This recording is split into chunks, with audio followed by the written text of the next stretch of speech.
मोनिका जी, राधे राधे। महाराज जी आपके चरणों में कोटि कोटि प्रणाम। महाराज जी, कोई भी टेंशन जल्दी से दिमाग से नहीं निकलती, बहुत कोशिश करती हूँ, इसके लिए महाराज जी मुझे क्या करना होगा? नाम जप। खाली दिमाग तो गंदगी ही तो भरेगी। अगर हमारे दिमाग में भागवतिक चिंतन है, परमात्मा चिंतन है, तो हम उसको 2 मिनट में डिलीट कर देंगे। नहीं तो जीवन भर आदमी जिसने गलत कभी बोला वो सामने पड़ेगा, तो जीवन भर कोई कोई द्वेष बनाए रहते हैं। विवेक तो वही कि एक क्षण में द्वेष को नष्ट कर दो और आनंद पूर्वक भगवत चिंतन में लगो। अगर भगवत चिंतन नहीं तो दूसरा कोई उपाय नहीं, आप ये पक्की बात समझ लो। अध्यात्म के बिना आप इन निगेटिव भावों को रौंद नहीं सकते। आप इनको रौंदने के लिए जब नाम जप करोगे तभी, कितना भी कोई भी भारी से भारी विपत्ति, भारी से भारी समस्या, भारी से भारी निगेटिव चिंतन हम नष्ट कर सकते हैं भगवान के चिंतन के द्वारा। ध्येय मापदी, जिन चरणों का ध्यान मात्र आपदा का नाश कर देता है। हरि स्मृति सर्व विपद विमोक्षणम, भगवान का स्मरण समस्त विपत्तियों का नाश कर देता है। और जब नाम जप करते हैं तो विवेक जागृत होता है, विवेक 1 मिनट में हटा देता है। नहीं तो उसी का चिंतन, इसने क्यों कहा, कैसे कहा, अरे फिर दूसरा, फिर तीसरा, वो इतना चिंतन करते करते फिर वो डिप्रेशन में पहुंच जाता है। ये ओवर थिंकिंग रोकने के लिए नाम जप अत्यंत आवश्यक है।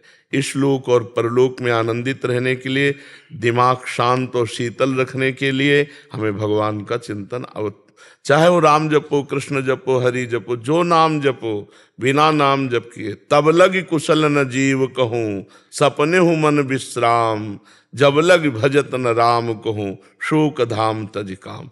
ये शोक का धाम है संसार, कामनाओं का जाल बिछा हुआ। एक बात पूरी हुई 2 खड़ी हो गई, 2 पूरी हुई 4 खड़ी हो गई, और बार बार उसी का चिंतन करते हुए हमारा जीवन व्यर्थ चला जा रहा है। हम आनंद को तो जान ही नहीं पा रहे। आनंद किसे? हम समझ रहे हैं कामनाओं की पूर्ति से आनंद है, और कामनाओं की पूर्ति से तो और चिंता शोक बढ़ता चला जा रहा है। तो आनंद का मार्ग अध्यात्म है। हम नाम जप करते हुए सब काम करें। नाम जप करते हुए, नाम जप में इतनी प्रवीणता है, जैसे आपने हमें गाली दिया, आपने हमारी निंदा की, आपने हमें अपमानित किया, तुरंत विवेक उठेगा, नहीं नहीं, इसके भी हृदय में तो भगवान है। मेरे किसी पाप कर्म का दंड मुझे भुगताया जा रहा है, ये बेचारा तो निर्दोष है, इसको तो निमित्त बनाया जा रहा है। बड़े कृपालु भगवान, जो हमारे किए हुए कर्म का हमको दंड देकर पवित्र कर रहे हो। उससे मतलबे नहीं है, उससे मतलबे नहीं है, वो दुष्ट नहीं है। हमारी दुष्टता का किसी जन्म के जो कर्म है उसका दंड देने के लिए इसको निमित्त बनाया गया। ये विवेक, ये ज्ञान आपको 1 मिनट में बचा लेगा। दूसरी बात, इतनी नाम जप से क्षमता आ जाती है कि जैसे अपने हाथ से अपने चोट लग जाए, अब किसको आप गाली दोगे? अपने हाथ से चोट नहीं लग जाती, अपने किसको गाली दोगे? अपने दांत से जबान कट जाए, किसको गाली दोगे? ऐसे ही सब में आत्मस्वरूप भगवान का दर्शन कर रहा है, तो दुनिया के द्वारा किए हुए प्रहार को ऐसे ही समझ रहा है जैसे अपने हाथ से अपने को दंड में। वो किसी को दोषी नहीं समझता, सब में भगवत भाव। उमा जे राम चरण रत, विगत काम मद कोह, निज प्रभु में देखें जगत, केशन करें विरोध। तो बिना भगवान के चिंतन के इस समस्या का समाधान नहीं हो सकता।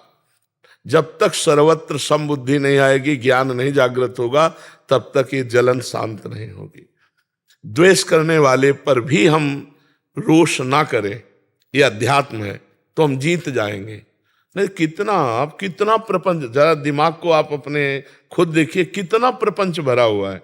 उसको साफ करने के लिए हमारे पास नाम है, राधा राधा राधा राधा। आप खुद देखना, आप कितने गंभीर हो जाएंगे, आपको कितना आनंद आने लगेगा, आप में एक मस्ती आ जाएगी। आप खुद देखिएगा, नाम ही एक उपाय है।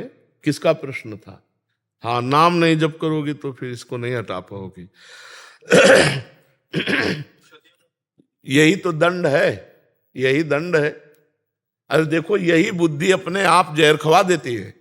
अपने हाथ से आदमी जहर खाता है, अपने हाथ से फांसी लगा लेता है, अपने हाथ से शूट कर देता है। ये वही बुद्धि है जो भगवान से विमुख हुई, संसार में सुख खोजने गई, और जब उसको कुछ नहीं मिला, धोखा मिला, या उसका निर्णय ठीक नहीं हो पा रहा, तो सोचता है यार अपने को ही खत्म कर दो।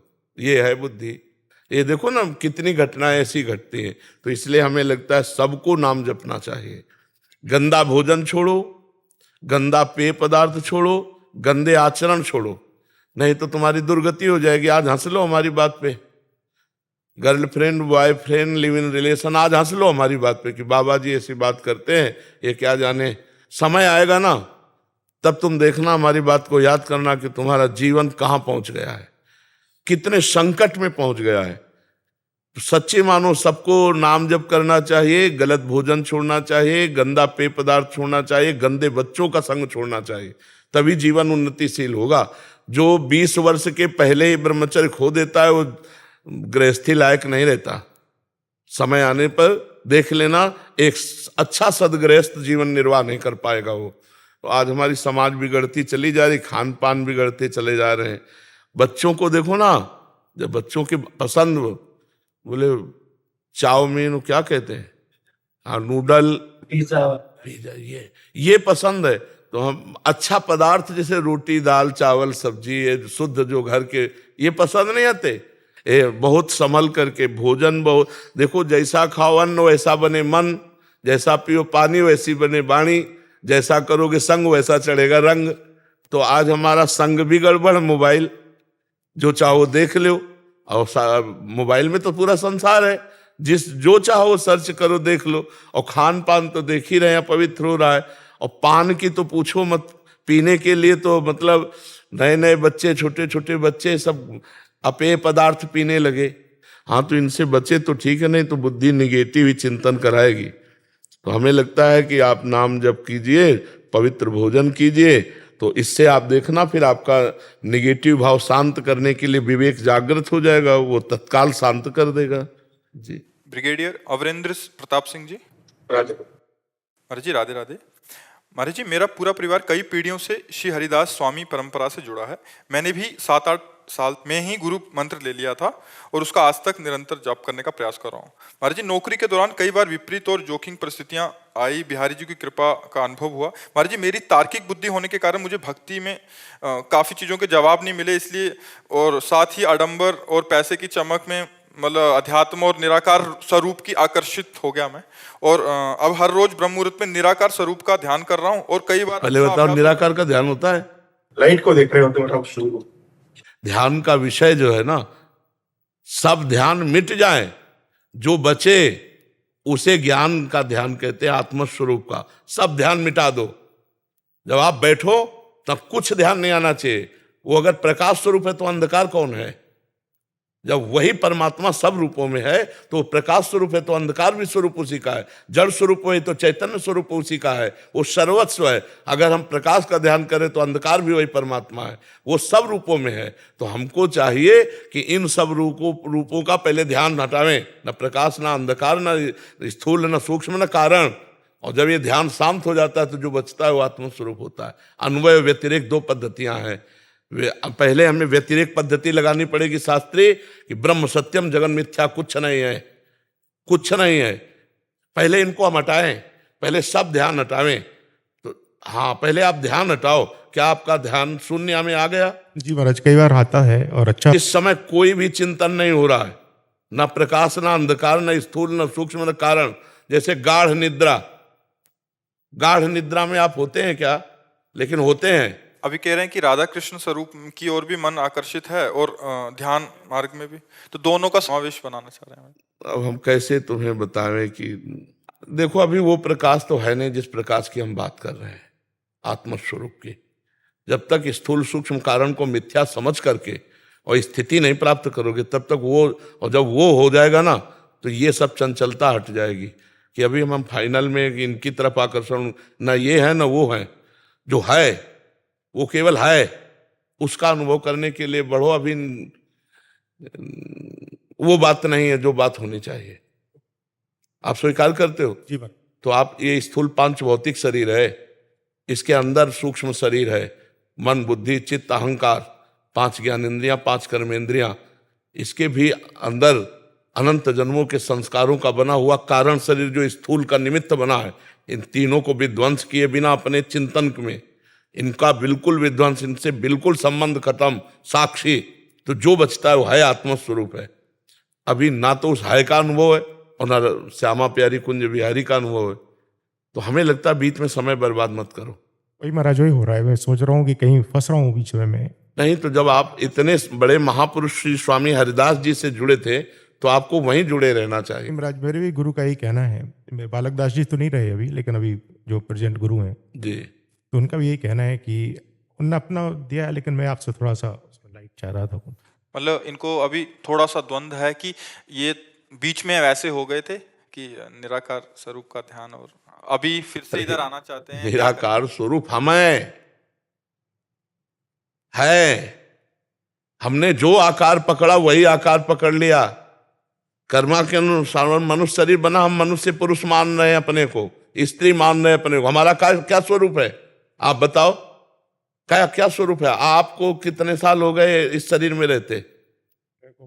61 साल हो गए होंगे। 61 साल में 1 मिनट अपने से मिले हो तो हमें बताना। 61 साल में 1 मिनट अपने से मिले हो? 3.5 हाथ के घर में रह रहे हो, बाहर ही भटकते रहे, सब बाहर को ही अपना मानते रहे, अपने को भूल गए। उसी स्वरूप में आ जाओ। जितने शास्त्र हैं सबका कहना एक ही है।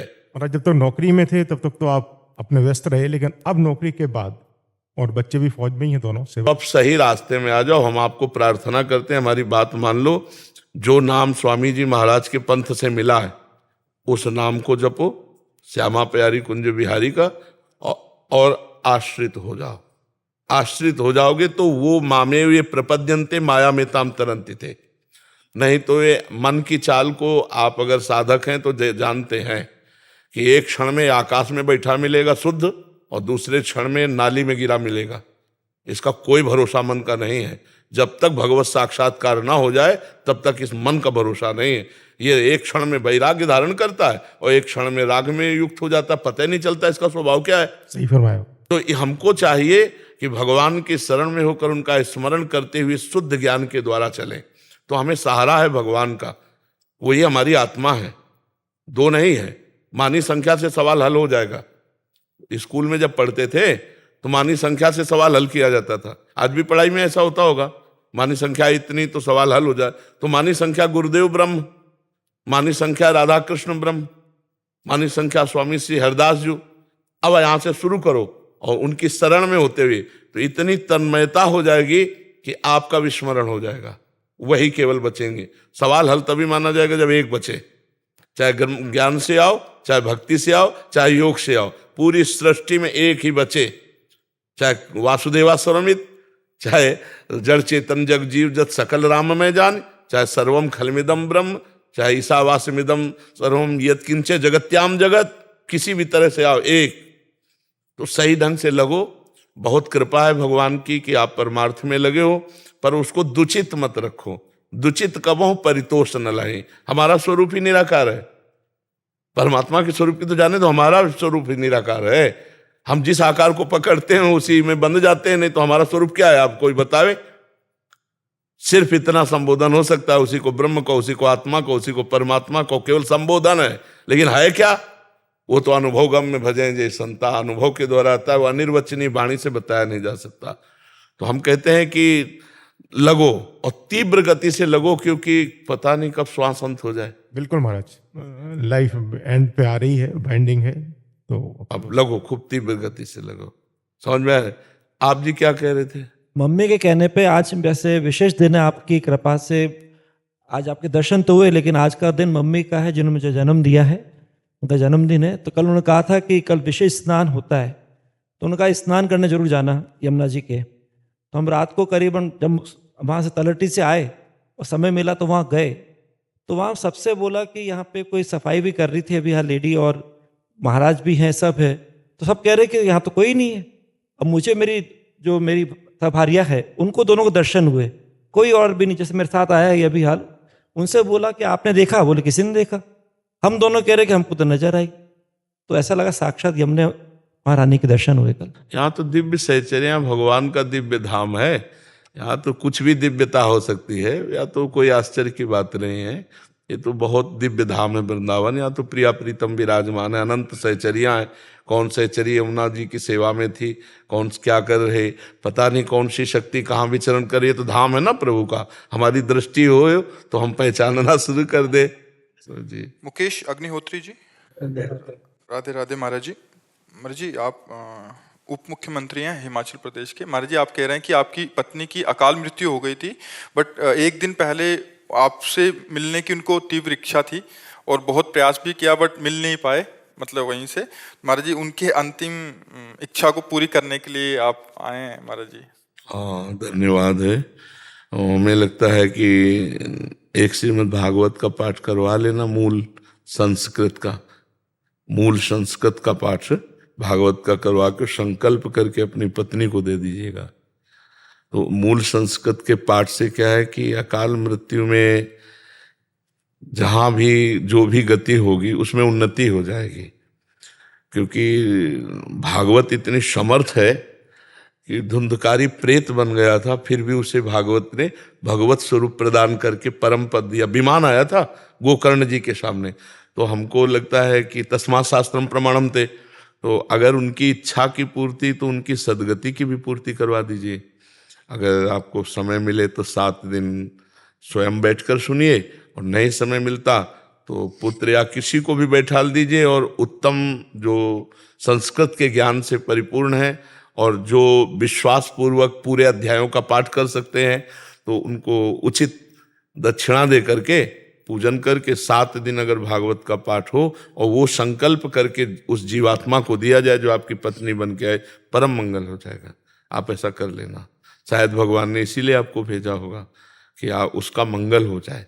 हाँ, जीव का मंगल होना, भगवान की लीला कथा और भगवान के भक्त, यही है जहाँ से मंगल होता है। यदि भक्त मिल गए तो भगवान की लीला कथा सुनने को मिल गई तो मंगल हो गई, और भगवान का नाम, ये सब मंगलमय है। तो अनुष्ठान भागवत का करवा लीजिए 7 दिन के लिए, और संकल्प करके पत्नी को दे दीजिएगा। विजय उपाध्याय जी, चंडीगढ़ से। महाराज जी, आपकी आज्ञानुसार श्री स्वामी राम सुखदास जी महाराज जी की गीता जी की टीका का अध्ययन का अवसर मिला। महाराज जी, उसमें एक वाक्य में कहा है, एक श्लोक के अर्थात में, कि साधक को सुख दुख का भोग नहीं करना चाहिए, प्रस्तुत सुख दुख का सदुपयोग करना चाहिए। तुम इसे समझ नहीं पा रहे क्या? सुख दुख का भोग करना मतलब सुख दुख में फंस जाना। और सुख दुख किसको प्राप्त होता है? आत्मा को थोड़ी प्राप्त होता है। ये अंतःकरण धर्म से है, ये मन को है। अगर सुख का भोग करोगे, दुख का भोग करोगे, तो इसी में फंसे रहोगे। सुख दुख से परे जो सच्चिदानंद परमेश्वर है, उसके सुख को तो पा ही नहीं पाओगे। सुख दुख 2 कर्मों के फल से आता है। पुण्य फल से सुख आता है, पाप का जो फल आता है वो दुख आता है। तो हम केवल इतना ही भोगने के लिए पैदा हुए हैं क्या? हम कोई पशु थोड़ी हैं। पशु सुख दुख केवल भोगता है। हमारे पास सुख आएगा तो हम 4 को बांट देंगे, और दुख आएगा तो गंभीर होकर के नाम स्मरण करते हुए उस पर विजय प्राप्त करेंगे। जो दुख भोगने का मतलब है उसमें लीन हो जाना। जैसे कोई पराजित हो जाता है इतना दुख में कि वो अपने शरीर को भी नष्ट करने की सोच लेता है, वो दुख का भोग करने लगा। सुख आया, इतना फूल गए, नाच रहे हैं, इतना दंडता कर रहे हैं, नहीं, गंभीर रहो। सुख आया है, 4 को बांट के खाओ। दुख आया है, नाम जप करते हुए गंभीर होकर उसको पार कर जाओ। जैसे दिन है तो रात आएगी, फूलो मत। रात है तो निराश मत हो, दिन आएगा। ऐसे ही सुख दुख का चक्र चल रहा है, और आप चक्र से मुक्त होना चाहते हैं तो सुख दुख का भोग मत करो, परमात्मा स्वरूप में चित्त को लगाओ। अगर सुख दुख का भोग करोगे तो परमात्मा का चिंतन हो ही नहीं पाएगा। तो हम सुख में अगर फूलेंगे तो प्रभु को भूल जाएंगे, अभिमान आ जाएगा। मैं धनी, मैं विद्वान, मैं अमुक अमुक अमुक, नष्ट हो जाएगा। दुख में अगर हम डूबे तो प्रभु को भूल जाएंगे, हम अपने को बड़ा हे समझकर अपने जीवन को बर्बाद कर लेंगे। सुख और दुख दोनों से हम साक्षी भाव से देखें उसको। सुख आया बांट देते हैं और आनंद मगन रहते हैं, और दुख आया तो आनंद स्वरूप परमात्मा में चित्त लगाकर उसे भोग लेते हैं। देखो, कहीं आपको जलाया जाए, कष्ट दिया जाए तो आपको अच्छा लगेगा क्या? नहीं लगेगा ना। लेकिन जिन महापुरुषों ने सुख दुख का त्याग कर दिया, वो कह रहे हैं, तेरा किया मीठा लागे, हरि नाम पदारथ नानक मांगे। श्री गुरु अर्जुन देव जी के वचन है।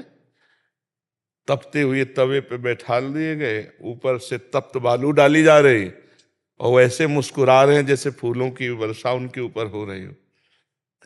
तेरा किया मीठा। अब आप सोचो, परमात्मानंद में जो मगन है तो इतना बड़ा दुख कि सोचकर हृदय कांप जाता है। लाल लोहे का तवा उस पर बैठाल के ऊपर से तप्त बालू डाली जाए और कितने कितने कष्ट दे खौलते हुए उसमें, लेकिन मुस्कुराहट उनके रही, क्योंकि परमेश्वर के सुख में, परमात्मा सुख में वाहे गुरु वाहे गुरु वाहे गुरु, बस इतना ही तेरा किया मीठा। मतलब कैसी स्थिति है महापुरुषों की, कैसी स्थिति है। यहाँ थोड़ी प्रतिकूलता मिले तो भक्ति में संशय होने लगता है। तो इसलिए वहाँ जो सिद्धांत वर्णन हुआ कि सुख दुख में मत फंसो, इसके ऊपर उठो, परमेश्वर की प्राप्ति के लिए, अखंड प्रसन्नता के लिए, भगवदानंद के लिए, ये सुख दुख के ऊपर उठो। ये सुख दुख पाप पुण्य का फल है और हम आत्मस्वरूप हैं, हमें भगवदानंद चाहिए जो हमारा स्वरूप है, तो हमें आगे बढ़ना होगा। गौरव सिंह जी वाराणसी से। राधे राधे महाराज जी। जी दंडवत महाराज जी। महाराज जी, क्या संत महात्मा व गुरु जी की सेवा के द्वारा सरलता अर्थात सुगमता से आत्म साक्षात्कार हो सकता है, या केवल नाम जप व इष्ट के ध्यान के द्वारा ही आत्म साक्षात्कार हो सकता है? दोनों में से सुगम पथ ये दो हैं ही नहीं। गुरु अगर अपनी सेवा में, शरीर सेवा में लगे हैं तो हमें फिर अन्य कोई साधन की तरफ देखना नहीं है। अगर गुरु की आज्ञा है कि आप नाम जप करो, आप वाणी पाठ करो, आप समाज सेवा में रहो, तो हम गुरु की ही सेवा में हर समय चाहे जहाँ रहें अपने गुरु की सेवा में हैं, क्योंकि हम गुरुवाणी के अनुसार चल रहे हैं। गुरुवाणी का आदेश है नाम जप करो, साधु सेवा करो, सब समाज में रमा हुआ कण कण में जो राम है उसी को देखो। तो हम गुरु की ही तो सेवा कर रहे हैं, हम अपने गुरु की ही तो आज्ञा का पालन कर रहे हैं। सेवा का मतलब केवल हाथ पैर दबाना नहीं है। सेवा का मतलब है गुरु के वचन। अगर वो कह रहे हैं कि हमारे हाथ पैर दबाओ, तो फिर हमें और कोई भजन की जरूरत नहीं, उस समय हम उनकी आज्ञा पे तत्पर हैं। अगर वो कह रहे हैं जाओ दूर गेट पे खड़े हो जाओ, वहाँ तो हम खड़े हैं, तो हम गुरु की सेवा में खड़े हैं। जाओ पादुका सबकी साफ करो, तो हम बिल्कुल गुरु की पादुका साफ कर रहे हैं, गुरु सेवा में है। ऐसा जो भाव रखता है वो गुरु सेवक कहलाता है। पूरा विश्व हमारे गुरु का है, और जहाँ हमें सेवा दे दी, जैसे हम अपने परिवार की सेवा करते, तो हम गुरु की सेवा कर रहे हैं, उनकी आज्ञा के अनुसार चले। कुछ लोगों ने ऐसा केवल समझा कि उनके कपड़े धो देना, उनके पैर दबा देना, उनको रोटी खिला देना, यही सेवा है। हम कह रहे हैं ये सेवा का एक अंग है। अगर आप गुरु की आज्ञा ना मानो और गुरु के पैर दबाओ, तो इससे गुरु प्रसन्न नहीं होंगे। वो जो कह रहे हैं वो बात मानो, बस उनकी आज्ञा। हम तो इतना समझा है कि आज्ञा अपने साहब की पालन करें, इससे बड़ी कोई सेवा नहीं। अगर साहब दूर देश में हमको रखते हैं तो भी हमारे पास ही साहब हैं, और अगर साहब के नज़दीक है और उनकी आज्ञा को उल्लंघन करते तो बहुत दूर हो, साहब को नहीं पहचान पाओगे, अपने प्रभु को नहीं पहचान पाओगे। समझ पाए बच्चा? सरलता पूर्वक भगवत प्राप्ति होती है आज्ञा समन सुसाहिब सेवा। अब जो ही कहें करें हम सोई, आयस लिए चले निज दासी, मन क्रम वचन त्रिशुद्ध सकल मत, हम श्री हित हरिवंश उपासी। हमारी वाणी जी में कि जो हमारे गुरुदेव आज्ञा करते हैं बस उसी के अनुसार हम चलते हैं, उनकी दास है। उनकी आज्ञा के बिना हम मन वचन कर्म से कुछ भी नहीं कर सकते। हम मन से वही सोचेंगे जो गुरु आज्ञा है, वाणी से वही बोलेंगे जो गुरु आज्ञा है, शरीर से वही करेंगे जो गुरु आज्ञा है। हो गया, वो परमेश्वर को प्राप्त हो जाएगा, वो परमात्मा को प्राप्त हो जाएगा। गुरु चरण रज क्या है? उनकी दासता। उनकी दासता क्या है? उनके वचन जो उन्होंने आज्ञा करी, ये बात समझना होगा। जैसे अपने यहाँ गुरुजनों ने कहा ग्रंथ साहब को ही गुरु माना जाए, तो ऐसे ही जितने हमारे गुरुदेव हैं उनकी वाणी ही हमारा मार्गदर्शन है, वही हमारी गुरु सेवा है। अगर ये बात ना मानी तो मुझे लगता है इन सब बाहरी बातों से वो बात नहीं आती जो आनी चाहिए। गुरु वही है जो सब में परमात्मा को देखता है, सब में परमात्मा को देखता है। देखो ना, मारने वालों में भी वो अपने प्रभु को देख रहे हैं। आपको बात माननी पड़ेगी, आपको चलना पड़ेगा, आपको भजन करना पड़ेगा, गंदी बातें छोड़नी पड़ेंगी, गंदा भोजन छोड़ना पड़ेगा, अच्छे आचरण में आओगे तब बात बनेगी। तब कहा जाता है गुरु कृपा, वाहे गुरु बहुत कृपा। हम श्रद्धा और विश्वास का ये व्यवहार दिखाते हैं। असली बात है गुरु की बात मानना। एक बार एक गुरु जी के शरीर में बहुत दर्द था, तो शिष्य से कहा बेटा पैर से चढ़ के दबा दो। तो उन्होंने कहा अरे गुरु जी हम ऐसा कैसे कर सकते हैं, हम कभी नहीं कर सकते। भला तुम्हारे लात मार सकते हैं? बोले जवान में लात मार दिया, शरीर में मारने में क्या था? जब आज्ञा पे लात मार दिया, शरीर पे क्या था? अच्छा, दूसरी बात, शिष्य का शरीर समर्पित है गुरु को। अगर गुरु जी कह रहे हैं पैर से चढ़ के दबा दो, तुरंत चढ़ जाते हैं हम, उनको सुख मिलेगा। उनको सुख मिले तो उनका जीवन है, उनके लिए जीवन है। पर यह बात समझना थोड़ा कठिन होता है। तो हमें लगता है कि गुरु आज्ञा का पालन करे, यही गुरु सेवा, इससे बढ़कर और कोई सेवा नहीं है। जरूरत है गुरु को, आज्ञा कर देते हैं कि हमारे चरण दबाओ तो दबा देते हैं, नहीं तो जो हुक्म है उसके अनुसार हम चलते हैं। हमारा जीवन गुरु आज्ञा पे है तो हम गुरु सेवा में हैं। समझ पाए बच्चा? अनिल कुमार तिवारी जी। श्री हरिवंश महाराज जी। महाराज जी, प्रकृति राज्य के विकारों में मन को जाने से कैसे रोकें महाराज जी? परमात्म चिंतन के द्वारा। जब हम, भगवान ने कहा अभ्यास और वैराग्य के द्वारा चंचल मन को स्थिर किया जा सकता है, तो अभ्यास नाम जप का। नाम श्वास दो बिलक चलत हैं, इनको भेद न मोह को भावे, श्वास नाम नाम ही श्वासा नाम, श्वास को भेद मिटावे। अब साइड में विषय चिंतन करता है मन, तो वो करता नहीं है, उसमें जो विषय भरा हुआ वो निकल रहा होता है। जब हम नाम जप कर रहे होते हैं, मंत्र जप कर रहे होते हैं, वो डिलीट हो रहा है, वो नष्ट हो रहा है। हम अधिक से अधिक नाम जप करें और वैराग्य, जो बाह्य भोग है और जो आंतरिक मन हमें भोग दिखा रहा है, उससे हम बचते रहें। साक्षी भाव से रहे, ना बुरा माने ना अच्छा माने। अच्छा माने तो राग हो जाएगा, बुरा माने तो द्वेष रूपी संस्कार बन जाएगा, दोनों में वो रुक जाएगा। और राग द्वेष नहीं किया तो वो नष्ट होता चला जाएगा। और फिर जब मन निर्मल हो जाएगा तो मन में ही परमात्मा का साक्षात्कार हो जाएगा। मन ही भगवान है। इंद्रियों में मैं मन हूँ, जहाँ निर्मल मन हुआ सो भगवत साक्षात्कार हो गया। निर्मल मन जन सो मोहि पावा, और मोह कपट छल छिद्र न भावा। तो खूब परमात्म चिंतन, भगवत चिंतन किया जाए, ऐसा अव्यावृत भजनात्, अखंड भजन, तद विस्मरणेन परम व्याकुलतेति। अगर थोड़ी देर के लिए भी नाम छूटे तो हम ऐसे व्याकुल हो जाए, जैसे मछली को जल से अलग करो तो तड़पने लगती है, तब जाकर विषय चिंतन नष्ट होता है। पहले विषय चिंतन नष्ट होगा, फिर विषयों के द्वारा जो अनंत जन्मों में हमसे पाप हुए वो सब भस्म होंगे, तब भगवत साक्षात्कार हो जाएगा। जिसे संचित कर्म कहते हैं वो सब भस्म हो जाते हैं जो निरंतर भजन करता है।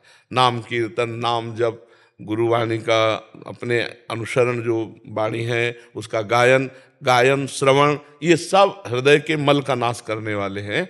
बस निरंतरता रहनी चाहिए। सातु दीर्घ, पातंजलि जी कह रहे हैं, सातु दीर्घ काल निरंतर सत्कार सेवितो दृढ़ भूमि। दीर्घ काल, लंबे समय तक आदर के सहित निरंतर नाम जपा जाए तो दृढ़ भूमि, हृदय एकाग्र पवित्र हो जाता है और नाम स्वतः चलने लगता है। जैसे हम श्वासें चला नहीं रहे, ऐसे ही नाम उसमें श्वासों के साथ चलने लगता है, फिर वो सिद्धों की कोट में आने लगता है।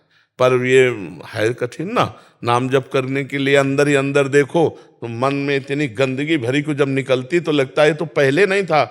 जब हम नाम जप नहीं कर रहे थे तब इतना नहीं था जितना अब नाम जप कर रहे हैं। पर उस समय समझो वो डिलीट हो रहा है, वो नष्ट हो रहा है। नाम जप करते हुए जो गंदगी बात आती है ना, वो सब नष्ट हो रही, गंदी बातें नष्ट हो रही है। तो मौका पता नहीं कब मिलेगा। गुरु नानक साहब ने बोला, पवन गुरु पानी पिता माता धरतम हत।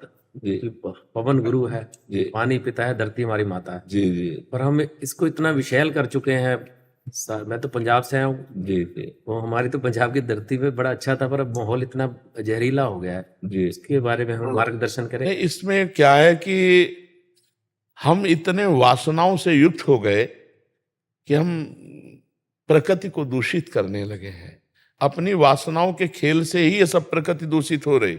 जहां देखो रुपए के लोभ से वृक्षों को काटा जा रहा है। जो ऑक्सीजन देते हैं, कार्बन ऑक्साइड लेते हैं, वो वृक्ष ही नहीं रहेंगे तो प्रदूषण बढ़ेगा कि नहीं बढ़ेगा। अच्छा, हम जब आपको अभी यहाँ के 26-27 वर्ष पहले कह रहे, वृंदावन में 2-4 गाड़ी दिन में आ जाए तो आ जाए, नहीं यहाँ गाड़ियाँ नहीं आती थी। अब यहाँ कदम रखने की जगह नहीं रहेगी, इतनी तो गाड़ियाँ चल रहे हैं कि जब हम यहाँ वृंदावन पहली बार आए थे तो यमुना जल पीते थे कमंडल से। हमारी नदियाँ दूषित हो गई, हमारा वायुमंडल दूषित हो गया, हमारा भोजन दूषित हो गया। शुद्ध गाय के दूध का, या जो गांव में जैसे मठा बनता ना, और शुद्ध बिना खाद की अनाज की रोटी, तो वैसे ही मतलब अब आप देखो इतना केमिकल कीड़ा नष्ट करने के लिए और उसको अधिक अन्न उपजाने के लिए इतना डाला जाता, अन्न दूषित हो गया। लोग पैसे के लोभ से दूध को दूषित कर दिए, इतना लोभ, इतनी वासनाएं बढ़ गई, ऐसे पूरा वातावरण दूषित हो रहा है। और केवल प्रकृति दूषित नहीं हो रही, पुरुष भी दूषित हो रहा है। आप देखो गंदी गंदी बातें हृदय में ही रात दिन चलती रहती हैं। भगवान का चिंतन, अध्यात्म का चिंतन ये नहीं, कहीं देश के लिए या अपने समाज के लिए या अपने परिवार के लिए, अपने गांव के लिए समर्पण की वृत्ति का चिंतन तो होता नहीं, तो इसलिए पूरा वातावरण बिगड़ता चला जाए। आप देखना कुछ दिन के बाद खेती से अन्न उपजना मुश्किल हो जाएगा। ये जो आप केमिकल डाल रहे हैं, जो खादें डाल रहे हैं, ये धीरे धीरे उसकी जो शक्ति है उसको छीण कर रहे हैं। क्योंकि जैसे उपजाऊ भूमि में 15 मन गेहूं होता था, स्वतः गाय का गोबर डालकर ऐसे बनाने, आज 50 मन हो रहा है। तो गेहूं तो बहुत बढ़ रहा है, लेकिन वो शक्तिहीन है, उसमें केमिकल के अन्न का प्रभाव जो है ना वो उससे दूषित हो गया है, और भूमि दूषित होती जा रही। आप खाद डालते रहो, फिर वो खेत जो है जिस दिन अपनी शक्ति खो देगा तो उसमें अन्न उपजाना मुश्किल। और देखो प्रकृति कितना सब वस्तुएं गुप्त करती चली जा रही। आम के बगीचे थे, आपके खेत नहीं है, आपके पेड़ नहीं है, लेकिन आप 10-20 किलो आम ला सकते हैं, ऐसे बगीचे थे। देहात की बात कह रहा हूं, एक पेड़ नहीं रह गया। कुछ लोभ से लोगों ने, और कुछ प्रकृति का ऐसा हुआ कि बड़े बड़े पेड़ सब सूख गए। तो अब ये वायुमंडल हमारे द्वारा ही नष्ट किया गया है, हमारे द्वारा ही दूषित किया जा रहा है। अब भगवान बुद्ध सद्बुद्धि दे, तो बिना वृक्षों के आपको हम कह रहे हैं हमारा जीवन अधूरा है। उसी से वर्षा होती, उसी से हमारा जीवन, और अब सब जगह वृक्ष काटे जा रहे हैं, सब जगह ऐसे ऐसे वृक्ष काटे जा रहे हैं, बड़े बड़े जो शुद्ध ऑक्सीजन देते हैं, जैसे पीपल है, वटवृक्ष है, नीम है, ये बहुत आवश्यक वृक्ष हैं, अपने बीच में होने चाहिए। तो अब इसके लिए भगवान ही सद्बुद्धि दे तो हो सकता है, नहीं ऐसे कितना कर सकते हो। बड़े बड़े नाले यमुना जी में गिर रहे हैं, पूरी पूरी मतलब आप देख लो तो आपको लगेगा कैसे हमारी नदियां पवित्र हों। जैसे गंगा है, यमुना है, ये तो पावन नदी हैं, और वो स्वभाव में अपने परम पवित्र, इसलिए भक्त लोग आज भी सेवन कर रहे हैं। लेकिन जगह जगह नाले सब उन्हीं में गिर रहे हैं, और बड़े बड़े अनुष्ठान किए गए कि यमुना जी शुद्ध हों। जब तक हम लोग खुद तैयार नहीं होंगे और थोड़ा सहयोग मिले सरकार का, ऐसे सब लोग वृक्ष, एक परिवार का अगर एक वृक्ष लगावे तो हमारी, लेकिन परिवार पूर्वजों के लगे हुए वृक्षों के नगद पैसे मिल रहे हैं, तो कटवा के शराब पी रहे हैं, वृक्ष कहाँ से लगाएंगे।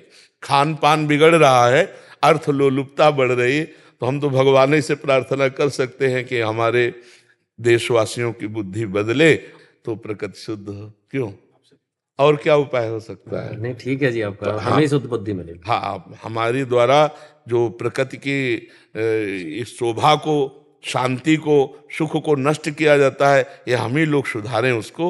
हम ही लोग सुधारें तभी सुधर पाएगा, और हम लोगों को सुधारेंगे भगवान, वही सद्बुद्धि प्रदान करे जी। आनंद कुमार गुप्ता जी। राधा राधा जी गुरुदेव, आपके चरणों में कोटि कोटि प्रणाम।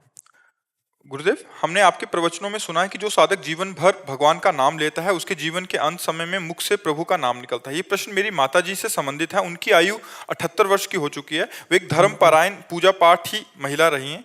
महाराज जी कह रहे हैं कि उन्होंने सारे ग्रंथों का और धामों का यात्रा किया, ये पाठ किया, वो पाठ किया। महाराज जी अब कह रहे हैं कि अभी उनकी उम्र 78 वर्ष हो गई है, बट उनसे अभी कुछ नहीं बन पा रहा। महाराज जी, वो अगर हम पूछते भी हैं कि आप क्यों नहीं कर रहे, महाराज जी इस समय में उनका सब कुछ छूट गया। महाराज जी पूरी उम्र भर तो किया, बट इस हाँ समय क्या देखो, गति होगी? हाँ एक बात समझो, 2 डिपार्टमेंट है, एक है पुण्य और एक है भगवान का आश्रय लेकर भजन करना। पुण्य आदि की भावना से तीर्थों में जाना, धर्म भावना से पाठ कर लेना, दान पुण्य कर लेना, जल चढ़ा देना, आरती पूजा, एक धर्म है।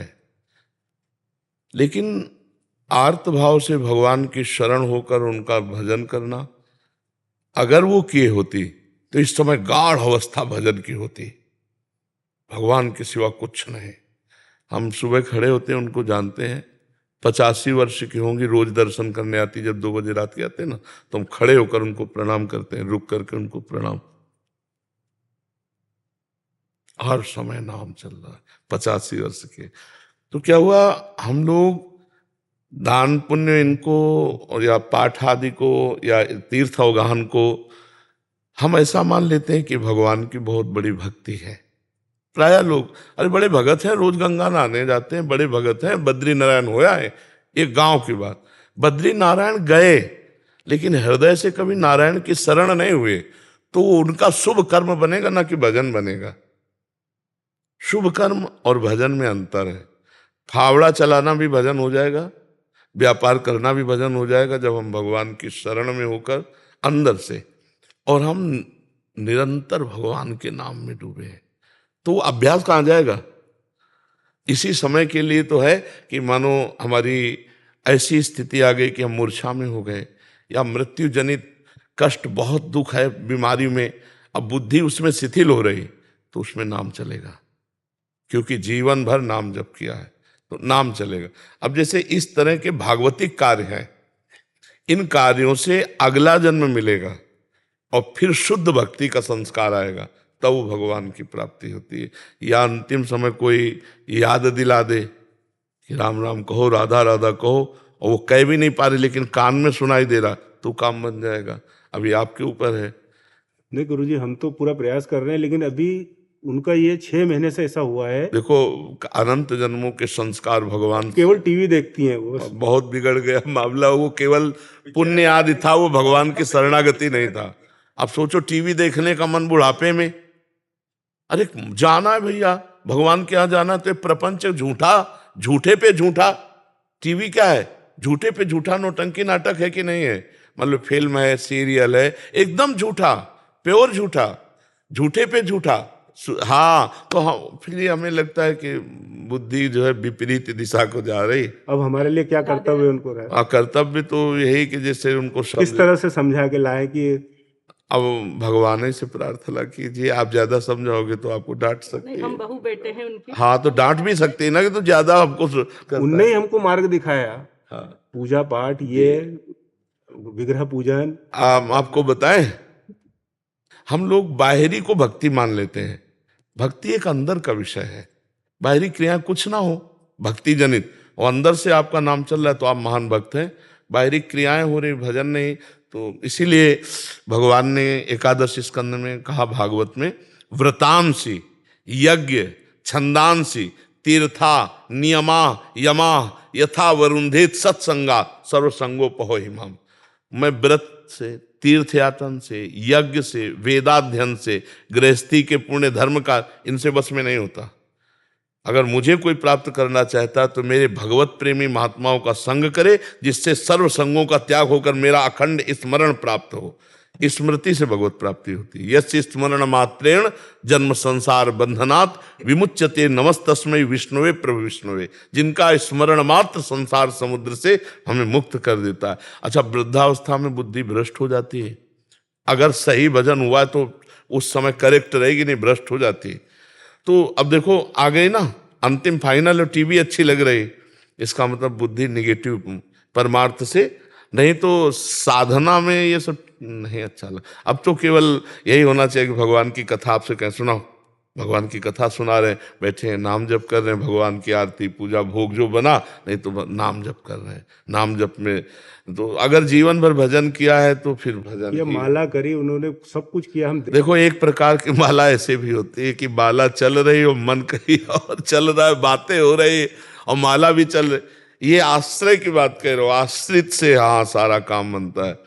जब शुरू से भजन किया जाता है तो उसका एक प्रकाश हो जाता है। और अगर थोड़ा माला इधर घुमा लिया, तीर्थ यात्रा, ये शुभ कर्म होता है।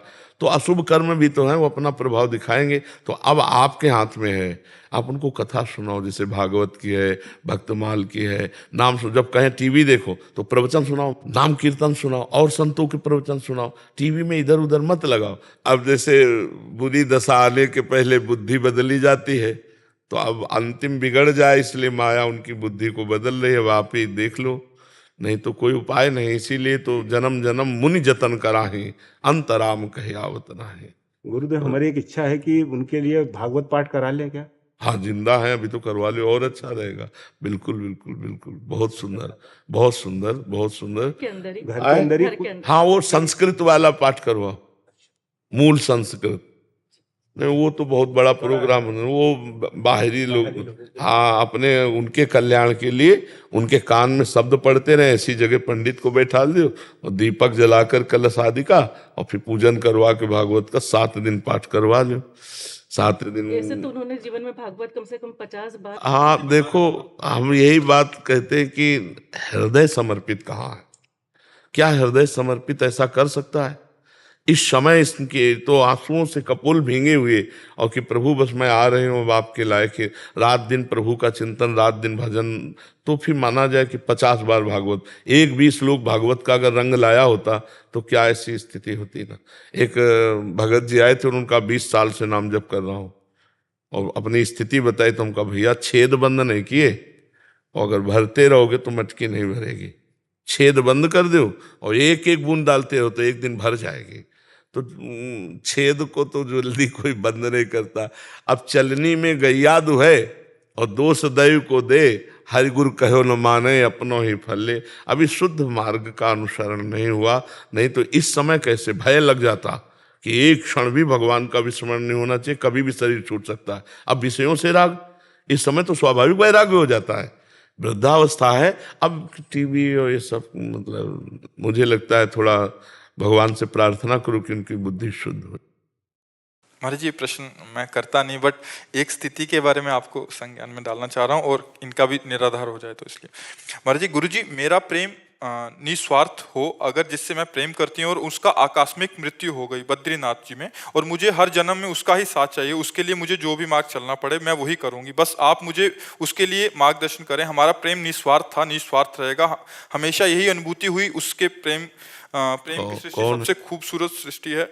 हाँ तो अपने प्रेम हाँ को पुनः तो प्राप्त पाना चाहता देखो, सबके इन ढांचों के अंदर भगवान विराजमान है और कोई नहीं। नाम रूप अलग अलग पुकारे जाते हैं, ये ढांचे हैं। इनमें जो पावर है, जैसे माइक, पंखा, हाइलोजन, एसी और लाखों करण हैं, यंत्र हैं, पर बिजली, बिजली तो एक ही है ना। तो सबके अंदर पावर एक है, परमात्मा। आप भगवान श्री कृष्ण की आराधना करो कि उस शरीर के अंदर आप ही थे। अगर वो शरीर प्रिय होता तो शरीर रख लेते। शरीर किसी को प्रिय नहीं होता, चाहे जितना प्यार शरीर से कर रहे हो, उसको नहीं जानते। लेकिन जब वो चला जाएगा तो शरीर पैसा दे के नष्ट करवा दोगे, आग लगवा दोगे। इसका मतलब शरीर से प्यार नहीं कर रहे थे, उसी से प्यार कर रहे थे, परमात्मा से। तो सबके अंदर मूल में परमात्मा ही है।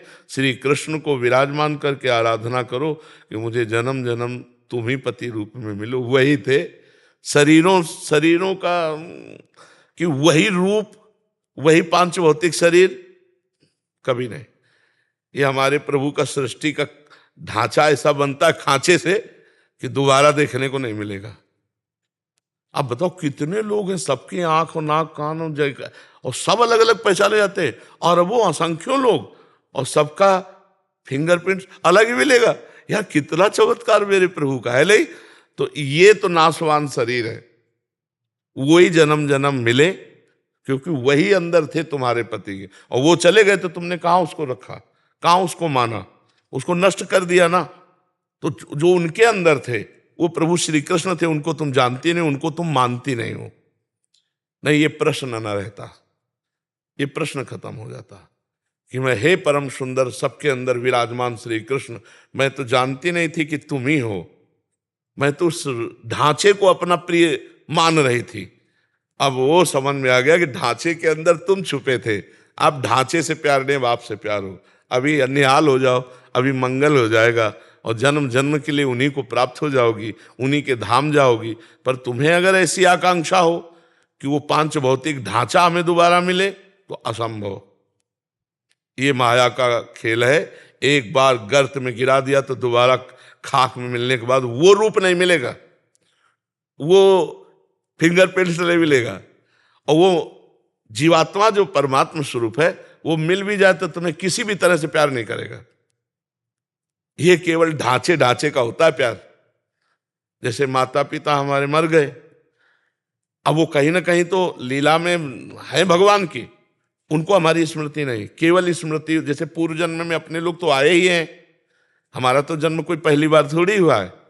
पूर्व में जैसे छोटा बच्चा है तो आप माँ जब दुग्ध लगाती है तो पीने लगता है ना, किसने सिखाया? पूर्व का अभ्यास है, ऐसे करो, वो रोने लगेगा, मतलब ये ज्ञान पूर्व का है ना उसको।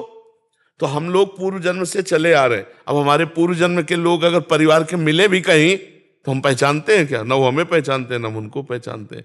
ये मायाकृत मोह छोड़ो, ना तुम स्त्री हो ना वो पुरुष, तुम दोनों के अंदर परमात्मा विराजमान हो, परमात्मा की आराधना करो और उसी को प्राप्त हो जाओ तो उसी को प्राप्त हो जाओगी जिसको प्राप्त करना चाहती हो। अपने प्रेम का नाम जप कर सकते हैं। मोहांधकार है, भगवान का नाम जप करो। प्रेम तो भगवान ही से ही करती थी, शरीर से करती होती तो रख लेती ना। हम बार बार तो कह रहे, आपने जाना उस शरीर के अंदर कौन था? तो मान लो ना, फिर क्या है? इन नाशवान शरीरों की क्या आकांक्षा करती हो? सच्चिदानंद जो सबके हृदय में विराजमान, वही कृष्ण, वही राम, वही विविध रूप धारण करता। प्यार करो तो इनसे करो, इनकी बन के रहो, जीवन कृतार्थ हो जाएगा। हमारी सलाह, हम तुमको अब ये तो ऐसे कहते, हाथ में गुदवा लिया, बोले 7 जन्म का बंधन, 7 जन्म, अगले 5 मिनट में तुम्हारी धज्जियां उड़ के तुम कहां पहुंच जाओगे तुम्हें पता नहीं। काल तुम्हारे अधीन नहीं, तुम काल के अधीन हो। ये सब लौकिक वासनाओं की खेल है, शरीरों में आसक्ति होने के कारण। नहीं, एक परमात्मा के सिवा दूसरा कोई नहीं है। हमारी बात समझ लो, आप सरल हृदय हैं, आप पवित्र हृदय हैं, इसलिए आपका प्रेम जिसे कह रहे हैं वो खास बात मोह में है। और मोह से प्रेम में आ जाएगा तो फिर आप जिधर देखोगे उधर आनंद सिंधु भगवान ही नजर आएंगे। हमें तो यही लगता है कि अपना प्यारा वही है, और सब कोई उन्हीं से प्यार करता है यार, सब कोई। अगर आपका पुत्र पधार जाए, मान लो पुत्र के अंदर का परमात्मा चला जाए, तो रख लो आप 10-5 दिन। आप पैसा दे के कहोगे कि अब ले जाओ, वो चला गया। कौन? जिसको जानते नहीं हो, और जिसको जानते हो तुम्हारे आगे पड़ा है। आप समझो, अनजाने में तो परमात्मा से प्यार सच्ची मानो। ये जैसे शरीर चल रहा है ना, तो इसमें नाम रूप लेकर लगता है मैं, वो जो मैं अंदर है वो पावर है, पावर। और हम देखो उस पावर के अंश हैं जो सबसे बड़ा है। तो हम सबके अंदर एक बात रहती कि मैं सबसे बड़ा बन जाऊं, नहीं रहती, चाहे जिस डिपार्टमेंट में हो, बड़े बने, क्योंकि हम बहुत बड़े के हैं, बहुत बड़े के हैं ना अंश। और दूसरी बात, मरना नहीं चाहता क्योंकि अविनाशी के अंश है। तीसरी बात, दुख नहीं भोगना चाहता, सुख भोगना चाहता क्योंकि सुख सिंधु का अंश है। ये भूलो मत, वही श्री कृष्ण सब रूपों में है। वही बद्री नारायण में अपने स्वरूप में लीन हो गए। अब नारायण की उपासना करो, कृष्ण की उपासना करो। हमारी बात मान लो तो, और ना समझ में आए तो उनकी फोटो रख लो, रोती रहो, मिल जाए तो हमें बता देना। नहीं, आपको बताइए, मार्ग पे चलेंगे। हाँ, अगर आप श्री कृष्ण से ये कहोगी कि वही रूप रख के आ जाओ तो पक्का आ जाएंगे। दूसरी बात ला, और किसी की सामर्थ्य नहीं है। अगर श्री कृष्ण से रो के कहोगे कि नाथ आप बड़े कृपाल हो, आप वही रूप रख के आओ जिससे हमने प्यार किया था, वही रूप रख करके आपके सामने आ जाएंगे, आपसे संभाषण करेंगे। पर इतना भजन हो, सुमिर पवन सुत पावन नामू, अपने बस करी राखे रामू। जब अपने बस कर लोगी तब ये बात आएगी। और इतना करने के लिए ऋषि मुनि पूरी जात की ताकत लगा देते हैं। तो आप भी ताकत लगाइए, ब्रह्मचर्य से रहिए। अगर आप उसको प्यार करते हैं तो हमारी बात मान लो, देख लो निर्वाह करके। ब्रह्मचर्य से रहना, किसी पुरुष का स्पर्श न करना, नाम जप करना, थोड़ा अन्न खाना, और इसके बाद परमात्मा से कहो कि मैं प्यार करती हूं। वही आपको उसी रूप में आना पड़ेगा और पक्का आ जाएगा, पक्का। हम अपने अनुभव की बात कहते हैं। पधारे हुए महापुरुषों के लिए जब प्रबल आकांक्षा की तो भगवान वही रूप रख करके हमसे मिले आकर के। तो इतना साधन जोर का करो कि अब ये आसक्ति है, अब करो आसक्ति के अनुसार, तो फिर समझ में आएगा। अब देखो, केवल बातों से तो समझ में आएगा नहीं। माया पर विजय प्राप्त करके ही मायापति से हम जो चाहे वो प्राप्त कर सकते हैं, ऐसे नहीं। बहुत कठिन है, बहुत कठिन है। हाँ, प्यार का निर्वाह करना है तो वृंदावन में बैठी ब्रह्मचर्य रहना, हम जब कह रहे, और नाम जप करना, और प्रभु ही थे वो, और प्रभु से प्रार्थना करना कि जैसे मंजनू से लैला का, और लैला का मंजनू से था ना, तो मंजनू बहुत व्याकुल एकांत में विह्वल था। लैला धनी घर की थी, तो मंजनू भूखे पागल, तो पूरी बाजार में ऐलान करवा दिया कि मंजनू जहां खड़ा हो जो मांगे उसको खवाया जाए। अब ये जब बात दुकानदारों से पता चली कि लैला का आदेश, तो हजारों मंजनू तैयार हो गए, रबड़ी और जलेबी और सब समोसा खाने वाले हजारों। अब वहां हर दुकानदार जो है लंबा पर्चा पहुंचाता, तो उनका मंजनू तो इतना नहीं खा सकता क्योंकि प्रेम में वो विकल रहता है। अरे बोले हजारों मंजनू हो गए। तो लैला ने कहा कि मंजनू की पहचान तो ज्यादा मिनट नहीं लगेंगे, बुलाओ, कह दो कल लैला मिलना चाहती मंजनू से। तो हजारों मंजनू उसके दर्शन के लिए, और असली मंजनू भी आया कि लैला दर्शन। तो एक चाकू रखी और कटोरा रखी और लाइन से मंजनू आए। तो उन्होंने कहा अपने दिल का खून चाहिए मुझे, दो। तो रबड़ी पीने वाले मजनू तो खसक गए जीतले थे खून, भागे हुआ से। और जब असली मजनू आया तो लैला सामने नहीं थी, लैला का संदेश था कि अगर तुम मजनू हो तो हमें अपने दिल का खून दो। तो ऐसे उठाया और ऐसे सोई पकड़ लिया कि असली मजनू। खून देने वाला तो असली मजनू कोई बिरला ही होता है, रबड़ी रसगुल्ला खाने वाले मजनू तो बहुत होते हैं। परमात्मा के प्रति जो हमारा प्यार है, वो प्यार जो रूप का होगे वो रख के आ जाएंगे, वो हर रूप उन्हीं के हैं। पर इसमें साधना करनी होगी, बिना साधना के नहीं। हाँ, और साधना करना शुरू करोगे तो माया प्रश्न खड़े कर देगी। छोटी मोटी बात है, ब्रह्मचर्य रहना कोई खिलवाड़ है? वो प्रेम में इतनी सामर्थ्य कि आप कर सकते हो, लेकिन उसी के जैसा, उससे अच्छा ऐसा आकर्षण दिया जाएगा। अब लिख लो कागज में, ऐसा आकर्षण दिया जाएगा, चाहे दिमाग में लिख लो, कि आपको लगेगा मेरी साधना का फल मिल गया। फिर वो बात नहीं बनेगी। जैसे भगवान शंकर के प्रति पार्वती जी तपस्या कर रही थी, तो सप्त ऋषि आकर बोले, अरे तो किसके लिए तपस्या कर रहे हो? मुंडों की माला, चिता की भस्म, जटाजूट। भगवान विष्णु जिनके दिव्य पार्षद ऐसे ब्याह करवाएंगे, छोड़ो तपस्या। तब जानते उन्होंने क्या कहा था? कोटि जन्म लग रगर हमारी, बरौ शंभुनता रहूं कुमारी। करोड़ जन्मों तक तपस्या करूंगी और हर जन्म में यही मांगूंगी कि भगवान शंकर हमारे पति हों, मुझे कुछ। ये बात, ये जिंदगी में रखोगी तब पास हो पाओगी। पर हम आपके भाव को और आपके प्रेम को दंडवत करते हैं कि हाँ, बस आप अपने प्रेम को थोड़ा मोड़ दीजिए, मोह से हटाकर प्रेम में ले आइए। वो श्री कृष्ण हैं, श्री कृष्ण ही थे, श्री कृष्ण ही रहेंगे, तभी बात समझ पाओगे आप। राधा राधा राधा राधा राधा राधा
राधा राधा राधा श्री